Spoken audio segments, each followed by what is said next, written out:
আমার চ্যানেলে তোমাদের সকলকে স্বাগত। আজ আমরা ক্লাস 7-এর রায়াট মার্টিন প্রশ্নবিচিত্রা থেকে ভূগোলের দ্বিতীয় পর্যায়ক্রমিক মূল্যায়নের 6 নম্বর স্কুল সলভ করব।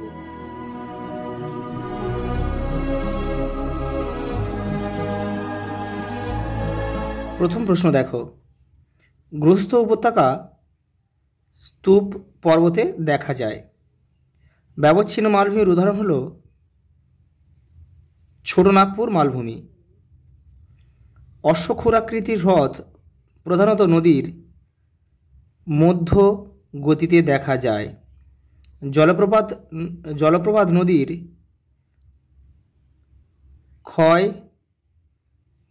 ক্ষয়ের ফলে সৃষ্টি হয়। গ্রানাইট, ব্যাসল্ট, চুনাপাথর, মার্বেল শিলায় স্তর থাকে। আচ্ছা, চুনাপাথর যেহেতু পাললিক শিলা, আমরা জানি পাললিক শিলায় স্তর থাকে, তো এখানে পাললিক শিলার উদাহরণ হচ্ছে চুনাপাথর। মার্বেল হচ্ছে রূপান্তরিত শিলা, গ্রানাইট আর ব্যাসল্ট হচ্ছে আগ্নেয় শিলা, সেই জন্য চুনাপাথরটা উত্তর হবে। পরেরটা দেখো, মাটিতে খনিজ পদার্থ থাকে 45%। পরেরটা দেখো, আফ্রিকার উত্তর দিকে সাহারা মরুভূমি অবস্থিত। কঙ্গো নদী আফ্রিকার পশ্চিম দিক দিয়ে প্রবাহিত হয়েছে। ভিক্টোরিয়া জলপ্রপাত সৃষ্টি হয়েছে জামবেসি নদীর ওপর। মিশরের রাজধানী কায়রো। দেখো 2 দাগের, কোন মাটিতে কাদা ও বালির ভাগ সমান থাকে? হচ্ছে দোআঁশ মাটিতে। দোআঁশ মাটিতে কাদা ও বালি সমান থাকে। সাহারার শুকনো নদীর খাতগুলো ওয়াদি নামে পরিচিত। পরেরটা দেখো 2 দাগে, ভারতের একটি প্রাচীন ভঙ্গিল পর্বতের নাম লেখো। আরাবল্লী, যেটা রাজস্থানে অবস্থিত। একটি স্তূপ পর্বতের উদাহরণ দাও। সাতপুরা ভারতের একটি স্তূপ পর্বত। দেখো পরেরটা, নদীর শাখা নদী সাধারণত কোন প্রবাহে দেখা যায়?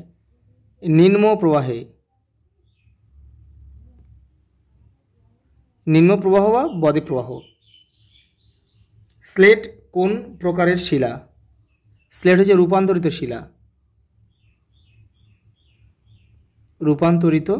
শিলা।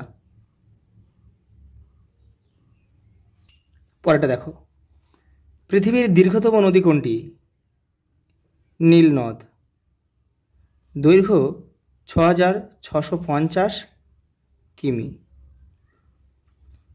পরেরটা দেখো, ক্যারাভান কি? এই যে মরুভূমিতে দল বেঁধে যখন উট চলে তখন তাকে ক্যারাভান বলে। এই যে এই ছবিটা। পরের প্রশ্ন দেখো, আফ্রিকা মহাদেশের সর্বোচ্চ শৃঙ্গের নাম কি? Mount Kilimanjaro.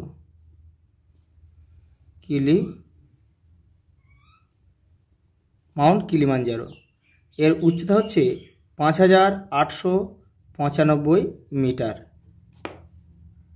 পরেরটা, আফ্রিকা মহাদেশের নাতিশীতোষ্ণ তৃণভূমি কী নামে পরিচিত? ভেল্ড।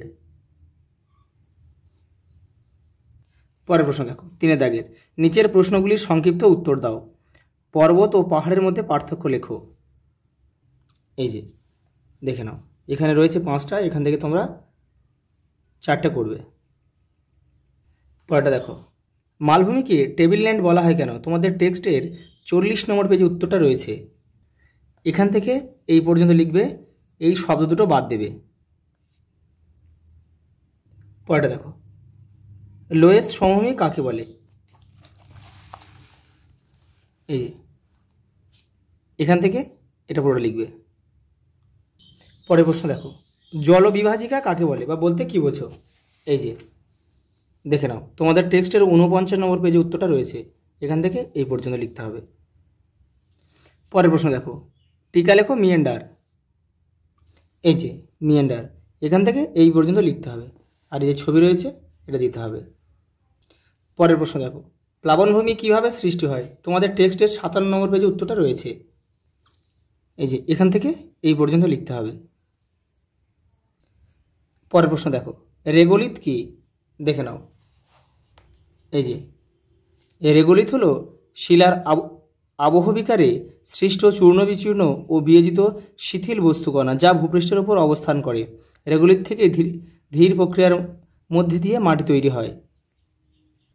4 দাগের প্রশ্ন দেখো, পর্বতবেষ্টিত মালভূমি কাকে বলে? উদাহরণ দাও। দেখে নাও। এই যে এখান থেকে এই পর্যন্ত কাকে বলে, আর উদাহরণ এখানে অনেকগুলো আছে, তোমরা এখান থেকে একটা দেবে। পরের প্রশ্ন দেখো, নিম্নগতিতে নদীর কাজ উল্লেখ করো। তোমাদের বইয়ের 57 নম্বর পেজে উত্তরটা রয়েছে। এই যে এখান থেকে এই পর্যন্ত লিখবে যে এই সময় নদীর গতি ও শক্তি এতই কমে যায় যে ক্ষয় কাজ একেবারে বন্ধ হয়ে যায়। সামান্য বহন কাজ হলেও নদীর মূল কাজ সঞ্চয় করা। পরের প্রশ্ন দেখো, বদ্বীপ কাকে বলে? বদ্বীপ গঠনের 3টি শর্ত লেখো। দেখো তোমাদের টেক্সটের 57 নম্বর পেজে কিন্তু উত্তরটা রয়েছে। এই যে এখান থেকে এটা বদ্বীপের সংজ্ঞা, আর কোন কোন শর্তে নদীর মোহনায় বদ্বীপ গড়ে ওঠে দেখে নাও। এইটাই হবে নদীর মোহনায় বদ্বীপ সৃষ্টি হওয়ার কারণ। শুধুমাত্র তোমরা এইগুলো একটু পাল্টে দেবে।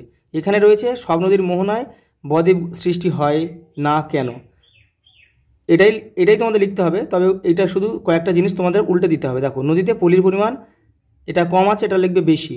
নদী প্রবাল বেগে, এটা লিখবে ধীর বেগে। অথবা নদীর মোহনায় প্রবাল সমুদ্রস্রোত, এটা লিখবে যে সমুদ্রস্রোত কম থাকতে হবে। এই 3টে কারণের জন্যই মোহনায় বদ্বীপ গড়ে ওঠে। পরের প্রশ্ন দেখো, রূপান্তরিত শিলার বৈশিষ্ট্যগুলি লেখো। এই যে 1 2 3 4 5 6, এই যে ক্লাস 8-এর বই থেকে তোমাদের এটা দিলাম, তোমরা এখান থেকে করে নেবে। পরের প্রশ্ন দেখো, বহুমুখী নদী পরিকল্পনা কাকে বলে? বহুমুখী নদী পরিকল্পনার উদ্দেশ্যগুলি লেখো। দেখে নাও। এই যে এখান থেকে এই পর্যন্ত হচ্ছে কাকে বলে, আর এই উদ্দেশ্য রয়েছে, এখান থেকে 9টা উদ্দেশ্য রয়েছে, এখান থেকে তোমরা করে নেবে। দেখো তোমাদের টেক্সটও রয়েছে, সেটা ছোট করে রয়েছে। এই যে যখন বহু উদ্দেশ্যকে সামনে রেখে নদীতে বাঁধ তৈরি করা হয় তখন তাকে বহুমুখী নদী পরিকল্পনা বলে। 114 নম্বর পেজে তোমাদের রয়েছে, আর উদ্দেশ্যটা এই পেজে রয়েছে। এই যে এই পরেরটা দেখো, সাহারা মরুভূমির আর্ক, হামাদা, রেগ বলতে কী বোঝো? তোমাদের টেক্সটের 117 নম্বর পেজে উত্তরটা রয়েছে। এই যে এখান থেকে এটা আর্ক, এখান থেকে এটা হামাদা, আর রেগ হচ্ছে এখান থেকে এটা রেগ। পরেরটা দেখো, মিশরকে নীলনদের দান বলা হয় কেন? তোমাদের টেক্সটের 112 নম্বর পেজে উত্তরটা রয়েছে। এই যে এখান থেকে এই পর্যন্ত। পরেরটা দেখো, 5 দাগের প্রথম প্রশ্ন দেখো, মানব জীবনে পর্বতের প্রভাব আলোচনা করো। এই যে এখান থেকে রয়েছে 1 2 3 4 5 6 7 8, এগুলো রয়েছে। এখান থেকে তোমরা 5টা করবে।